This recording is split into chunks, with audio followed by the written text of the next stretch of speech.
নমস্কার বন্ধুরা, আজকে আমার জীবনের কিছু সুন্দর মুহূর্ত তোমাদের সাথে শেয়ার করতে চলেছি। আজকে আমি আমার মেয়েকে সুন্দর করে রেডি করব। ওকে সুন্দর করে রেডি করে সাজাতে এবং রাস্তা নিয়ে ঘোরাতে আমার খুবই বেশি ভালো লাগে। ওকে যখন আমি সুন্দর করে রেডি করাই তখন আমার মধ্যে একটা অন্যরকমই ভালো লাগা কাজ করে। তাই এই কাজটা আমি রোজ দিনই কিন্তু একবার করে তাকে সুন্দর করে সাজিয়ে গুছিয়ে ভিডিও করি, না হয়তো রাস্তা নিয়ে ঘোরাই। আমার খুবই ভালো লাগে। তো আজকে সেই মুহূর্তটা তোমাদের সাথে শেয়ার করব। আমি এই ড্রেসটা মিশো থেকে আনিয়েছি, তার প্রাইস তোমাদেরকে দিয়ে দিচ্ছি এবং সামনে তার ছবিও আমি তোমাদেরকে দিয়ে দেবো। যতগুলো জিনিস এগুলো সবগুলো কিন্তু মিশো থেকে আনিয়েছি, তো এগুলো সবগুলোর প্রাইস তোমার পেয়ে যাবে। তাকে আমি এখন জুতো পরিয়ে দেবো। ড্রেস পরানো হয়ে গেছে, এখন আমি তাকে জুতো পরাবো। এই ড্রেসের সাথে ম্যাচিং করে আমি এই জুতোটাকে আনিয়েছি। আমি সবসময় জন্য পছন্দ করি আমার মেয়েকে, বেশিরভাগ সময় আমি ম্যাচিং করে পরাতে পছন্দ করি। কারণ দেখো, আমরা নিজেদের উপরে হয়তো অনেক খরচ করি, বাচ্চাদের বেলা হয়তো আমরা ভাবি যে বাচ্চাই তো, তার জন্য আর কি কিনবো। কিন্তু না, আমি যখন থেকে মা হয়েছি তখন থেকে আমার পেছনে প্রায় খরচ আমি বন্ধই করে দিয়েছি। সমস্ত কিছু আমার মেয়ের জন্যই করছি। সাইডে থালা বাসন দেখছো, ওগুলো আমি রান্নাবান্না করে রেখেছি। আমি জাস্ট খেয়ে উঠেছি, এখন দুপুরবেলার ঘটনা এটা। মানে প্রায় 3:30টার মতো সময়। তো আমি খাওয়া দাওয়া করে থালগুলো ওখানেই রেখেছি। আর দেখো বাসনপত্র সব ওখানেই রয়েছে, রান্নাবান্না করার সব তরকারির ভাত ওখানটাই রয়েছে। কারণ আমাদের একটাই ঘর, আমি বারান্দা রান্নাবান্না করি, তো ওখানটায় এনে ঘরের মধ্যেই রাখি। বারান্দা তো আর রান্নাবান্না করার জিনিস, খাওয়ার জিনিস রাখা যায় না, তাই আমি ঘরের মধ্যেই জিনিসগুলোকে রাখি। তো তোমরা প্লিজ ওটাকে নিয়ে কিছু মাইন্ড করো না। আর আমি কিন্তু জামা কাপড় নিয়ে এসে, মানে অনলাইন থেকে শপিং করে বা বাজার থেকে শপিং করে আমি নিয়ে এসে প্রথমে আগে আমি জামাটা পরিয়ে আগে ওর গায়ে দেখে নেই যে হচ্ছে কি হচ্ছে না। তারপর আমি সেটাকে হালকা একটু সার্ফ দিয়ে জলে ধুয়ে দিই। ধুয়ে শুকিয়ে নিয়ে এসে জামাটাকে ইস্ত্রি করে তারপর ওকে পরাই। ঠিক আছে, ধুয়ে শুকিয়ে নিয়ে আসলে কিন্তু জামাটা মনে হয় যে মানে একবার দুবার পরেছে, হয়তো এরকম মনে হতে পারে অনেকের, হয়তো মানে নতুন মারটা ভেঙে যায়। কিন্তু তোমরা যখন ইস্ত্রি করবে জামাটাকে ভালো করে আয়রন করলে দেখবে তোমাদের জামাটা কিন্তু আবার পুনরায় নতুনের মতো হয়ে যাবে। ঠিক আছে, তাই জামা সবসময়ের জন্য পরিষ্কার পরিচ্ছন্ন করে ধুয়ে ডেটল দিয়ে তারপর বেবিকে পরিও। এটা আমি সাধারণত করে থাকি, কারণ কোন জীবাণু, কোন রোগী মানুষ হয়তো ধরেছে, বা কোন জীবাণু জার্ম চলে এসছে জামাটার সাথে, এটা তো বলা যায় না। আর বাচ্চাদের শরীর খুবই সেন্সিটিভ হয়, তাই জন্য যে কোনো জামা কাপড় আমি নিয়ে এসে আগে ধুয়ে তারপর ওকে পরিয়ে দিই। আগে প্রথমে আমি একটু চেক করে নিই যে জামাটা হচ্ছে কি হচ্ছে না। তো বন্ধুরা, এখানে যে আমি ক্লিপ, গার্ডার এগুলো ব্যবহার করছি, এই ক্লিপের প্যাকেটটা এখানটায় 50টা ক্লিপ রয়েছে। এই ক্লিপটা আমি কিনেছি 180, সম্ভবত 200 টাকার মধ্যে পেয়ে গেছি। তোমাদেরকে আমি স্ক্রিনশট দিয়ে দেবো, তোমরা দেখলেই বুঝতে পারবে। আর এই জুতোটা নিয়েছে 350 টাকা, মানে 326-27 এরকম টাকার মতো। আর জামাটা নিয়েছে 170 থেকে 80 টাকার মধ্যে, আমার যতটুকু মনে পড়ছে। আমি তোমাদেরকে তবু স্ক্রিনশট কিন্তু অবশ্যই দিয়ে দেবো।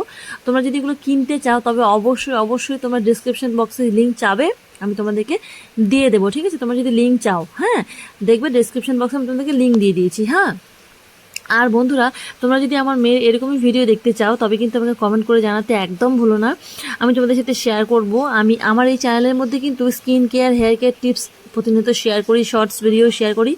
তো তোমরা যদি স্কিন কেয়ার বা হেয়ার কেয়ার অন্য কোনো টিপস দেখতে চাও, কোনো বিষয়ে ভিডিও চাও, তবে আমাকে কিন্তু কমেন্ট করো। ঠিক আছে, আমি ওরকম ভিডিও আবার নিয়ে চলে আসবো, তোমাদের পছন্দ অনুযায়ী নিয়ে চলে আসবো।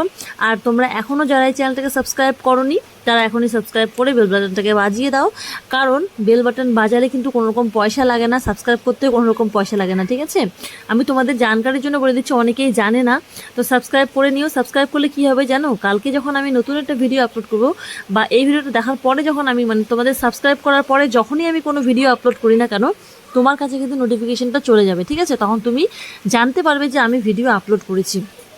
তো বন্ধুরা, ভিডিওটা কেমন লাগলো, যদি সত্যি ভালো লেগেছে তবে কিন্তু আমাকে একটা লাইক করে দিও। আর ওই যে বললাম, তোমাদের গুরুত্বপূর্ণ কমেন্ট কিন্তু কমেন্ট বক্সে লিখতে একদম ভুলবে না। ঠিক আছে, আর মেয়েকে রেডি করতে গিয়ে কত যে কষ্ট সহ্য করতে হয় বন্ধুরা, সে কথাই শুনতে চায় না। সে চুল বাঁধতে চায়, আমাকে এসে বলে যে মা টিক্কি বেঁধে দাও, মা ক্লিপ লাগাই দাও। তখন কথা বলতে পারে, সব কিছু বলে, তো আমার কাছে আসে ক্লিপ লাগানোর জন্য। যখন আমি তাকে চুল বেঁধে দিতে বসি চিরুনি নিয়ে, তখন ও আর আমাকে চিরুনি করতে দেয় না, তখন ও নিজেই নিজের মাথায় চিরুনি করতে চায় এবং নিজেই ক্লিপগুলো লাগাতে চায়, ক্লিপ মুখে দিতে চায়, গাডার মুখে দিতে চায়। মানে ভীষণই বিরক্ত করে। ওকে টিক্কি বেঁধে সুন্দর করে রেডি করে দেওয়া, মানে এখানটা আমি তার কাছে ক্ষমা চাচ্ছি, কারণ তার মাথায় অল্প একটু লেগে গেছে ক্লিপটা দিয়ে।